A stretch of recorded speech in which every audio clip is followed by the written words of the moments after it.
ప్రార్థన చేస్తుంది.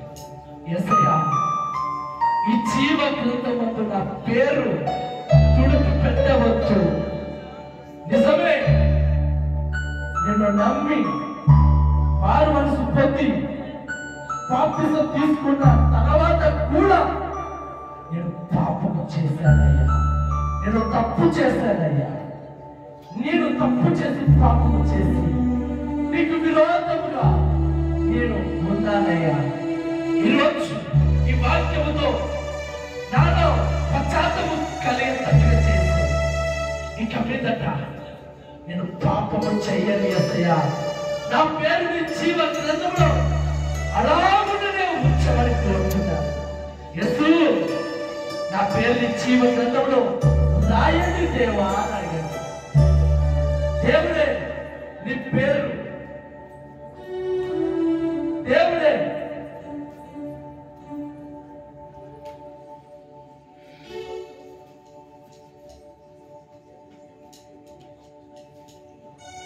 దేవుడే దేవుడే నీ పేరు మరలా రాయాలి. రెండవ మాట, పాపమును ఒప్పుకొని విడిచిపెట్టినంత మాత్రాన పేరు రాయబడింది అనుకోవడం పొరపాటు. దేవుని యందు భయభక్తులు కలిగి ఉండాలి. దేవుని సన్నిధిలో భయభక్తులు కలిగి జీవించాలి. భక్తి ఉండి భయం ఉండి భక్తి ఉండి కాదు, రెండు కలిగి ఉండాలి. ఇదిగో, దేవుని మందిరంలో ఉన్నప్పుడు భయభక్తులుగా ఉండడం నటించకూడదు.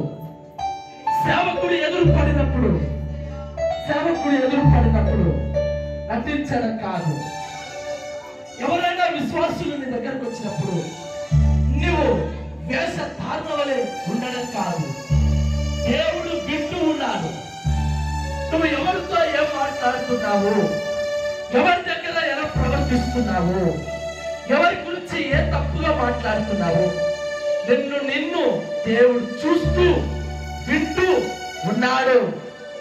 ఒకవేళ మందిరంలో భయభక్తులు కలిగిన వ్యక్తిగా ఉన్నావేమో, సేవకులు ఎదురు పడినప్పుడు భయభక్తులు కలిగి జీవించావేమో, విశ్వాసులు నీ ఎదురుగా వచ్చినప్పుడు ప్రేమతో వందనాలు చెప్పి ప్రైజ్ లార్డ్ చెప్పావేమో.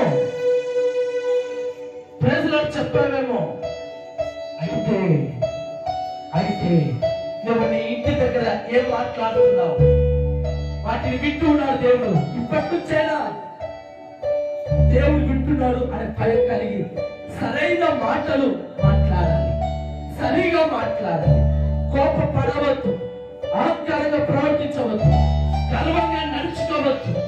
నిన్ను చూస్తూనే దేవుడు ఎంత భయం కలిగిన వ్యక్తి అని ఒప్పుకోవాలి. మూడవ మాట, నువ్వు నీతిని అనుసరించి నడుచుకోవాలి. నిన్ను చూసి ఏం నేర్చుకుంటున్నారు, నిన్ను చూసి నీ ఇంటి వారు ఏం నేర్చుకుంటున్నారు? పెద్ద భక్తురాలుగా ప్రార్థనకు వెళ్ళింది. ఈమె భక్తి నిన్నవైన కరువు రెండు ఒకటే అనే తట్టుగా ఉండకూడదు. నిన్ను చూస్తే భయం పొందాలి, ఇలా జీవించాలి. చూడండి, యోనా ఎంతో భయభక్తులు కలిగి ఎంతో ఆయన సన్నిధిలో నిలిచి ఉండి ఎంతో ఎత్తుగా ఉన్నా యోనా ఒక్క విషయంలో నినవే పట్టణాన్ని చూసి నేర్చుకోవలసిన యోనా వారితో కలిసి ప్రార్థించక ఒక చెట్టు కింద కూర్చొని నాశనముని ఎదురు చూసినట్టుగా రాయబడింది. సహోదరి, నువ్వు ఒప్పుకున్న పాపం విడిచిపెట్టావు, భయభక్తులు కలిగి సరైన మాటలే మాట్లాడుతున్నావు, కానీ నిన్ను చూసి ఏమి నేర్చుకుంటున్నారు అనేది కావాలి. అలాంటి వారి పేర్లే జీవ గ్రంథంలో రాయబడతాయి. నాలుగవ మాట, సహకారం అందుతుందా? ఓ 10 రూపాయలైనా మందిరానికి ఇస్తున్నాడా? దశభాగం ఇచ్చాను, కానుకలేస్తానని చేతులు దులుపుకుంటున్నావా? చేతులు మడత పెట్టేస్తున్నావా? అలా ఉండకూడదు. దశమ భాగమే కానుకనే. సహకారమే అందించాలి. నీ సహకారాన్ని ఆర్థికంగా అందించాలి, శ్రమ పూర్వకంగా పనులు చేయాలి, సంశిష్టం పోయాలి. చాలా పనులు ఉంటాయి, పనులల్లా నువ్వు చేసి పెట్టాలి. అలాంటి అలాంటి వారి పేర్లు జీవ గ్రంథంలో రాయబడాలని కోరుకుంటున్నాడు. చివరిగా జయించాలి. చిన్న పెద్ద తేడా ధనిక పేద అనేది ఏమీ లేదు. ప్రతి ఒక్కరికి శ్రమలు వస్తాయి, ప్రతి ఒక్కరికి శోధనలు వస్తాయి, ప్రతి ఒక్కరికి వేదనలు కలుగుతాయి, ప్రతి ఒక్కరికి అన్ని వస్తాయి. ఏమి వచ్చినా భయపడవద్దు, భయపడవద్దు. మహా అంటే నేను చంపేస్తాయా, చంపేయండి, కానీ నువ్వు మాత్రం చావును కోరుకోకూడదు. దేవుని విడిచిపెట్టకూడదు, సహవాసాన్ని విడిచిపెట్టకూడదు, మందిరానికి రావడం మానుకోకూడదు. కరువైన కనకమైన ఏదైనా సహవాసంలో ఉంటూ సహవాసం కొరకే ప్రయాసపడుతూ మందిరంలో స్థిరపడినప్పుడే జయించగలదు. మరి అలాంటి వారి పేర్లు జీవ గ్రంథంలో రాయబడను గాక. తీర్మానించుకున్న వారికి గురించి పైకెత్తండి. మన మధ్యలో ఉన్నటువంటి విజయక్క ముందుకు వచ్చి ప్రార్థన చేస్తుంది. విజయక్క ముందుకు వచ్చి ప్రార్థన చేస్తుంది. గుర్తుపెట్టుకోండి, మొదటి మాట పాపమును విడిచిపెట్టి మరల పాపం చేయకూడదు. రెండవ మాట దేవుని యందు భయభక్తులు కలిగి జీవించాలి. మూడవ మాట నీతిగా నిన్ను చూసి నేర్చుకోవాలి. నాలుగవ మాట సహకారము అందాలి. ఐదవ మాట జయించాలి. ఈ 5 మీరు తీర్మానించుకోండి. ప్రార్థన.